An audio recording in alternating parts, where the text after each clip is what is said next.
classroom.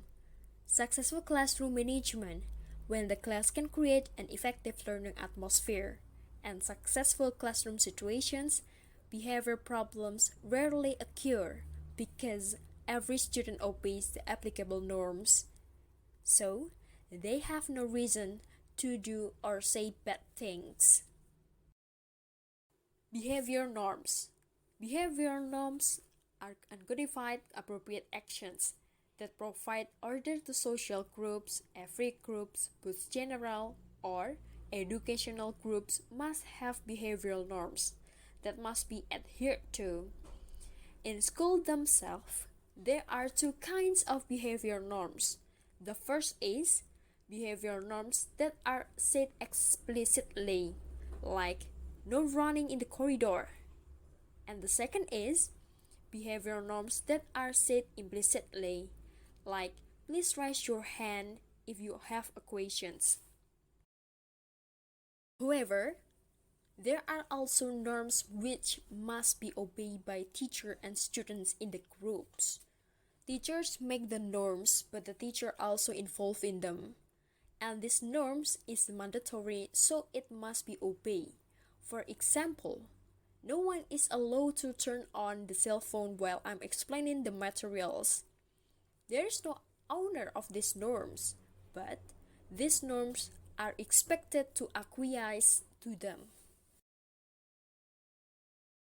Every schools need behavioral norms that can function effectively. Therefore, students actively agree with such norms to achieve this. There are several things that must be considered. Norms need to be explicitly discussed. Norms need to be explicitly discussed, meaning that we shouldn't only ask students to comply with the norms by simply asking them to do this and do that.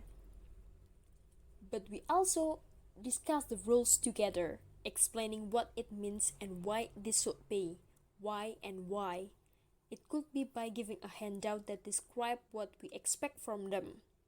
That why, if they understand the prevailing norms, then they will obey the norms by themselves.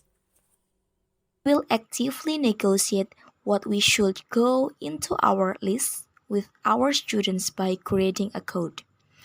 A code is a kind of contract between teacher and students, because sometimes the relations among the students with the teachers were often uncooperative and disrespectful. Therefore, negotiating norms indicate the students' self-identified needs, and we are as a teacher can collaborate to address those needs. When the codes has been democratically constructed, we are as a teacher can say to students that since they agreed to the code, they themselves have a responsibility to maintain it. And the last, norms also need to be reviewed and revisited. Just because the code was conducted at the beginning of a term or semester, it doesn't mean that our job is done. We need to be able to remind our students of what we agreed on.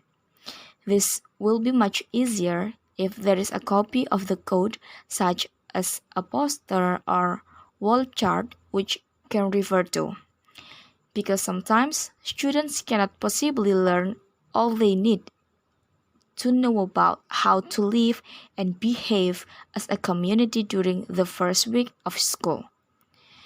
That's why it is important to keep discussing and practicing the norms all year long. When the group start behaving in ways that are not appropriate, we will discuss together to get an agreement to come up with the new norms to cover this situation. Then, the next point is how teacher can ensure successful behavior. The way we work in lessons and the interaction we have with our students make a significant contribution to successful learning. Even if teachers are very knowledgeable, teaching and learning cannot occur unless a positive learning environment has been established in the classroom. One of the most important jobs of the teacher is to manage the classroom effectively, and the primary purpose of classroom management is to create a positive and safe environment in which learning can take place. So, When developing behavior and classroom management plans, teachers should take the needs of their students into account. Once they have developed and implemented their plans, teachers need to be consistent in following them. If students perceive that their teacher is not consistently adhering the classroom management plan, they are more likely to engage in inappropriate behaviors. Therefore, there are other things which we can do to ensure a positive class atmosphere. Start as we mean to go on.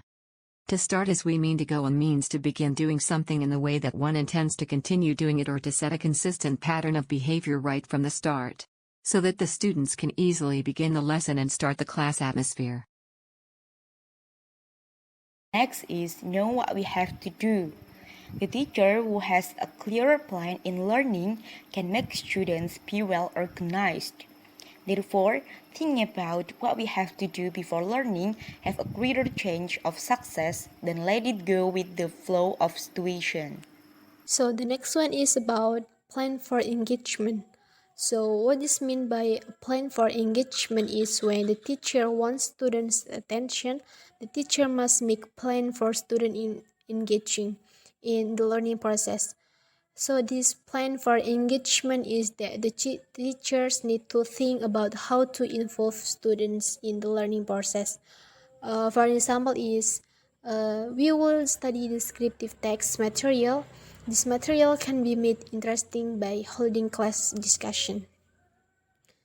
And by involving students like this, it will make students focus on the lesson, and this can be make interesting in the learning process. And the next is prioritize success. The most important thing for teachers is students' successful achievement. And how to improve students' successful achievement in the classroom? It is by giving the right challenge with appropriate level of students. Support them by appreciate everything they done by students. Give them assessment and constructive feedbacks. And encourage students' engagement by establishing collaboration work among them. Equality rules. Teachers must treat every student with the same behavior. There should be no behavior that depicts favoritism in teaching, because actually every human being has a different personality, but the teacher should not differentiate their treatment of each student. Praise is a vital component in a student's motivation and progress. There was research showing that when students were alerted for inappropriate behavior, it had little impact. Students will be more likely to avoid inappropriate behavior if there is an obvious advantage. Keep in mind that praise must be given in the right way and for a good reason if it is to be effective.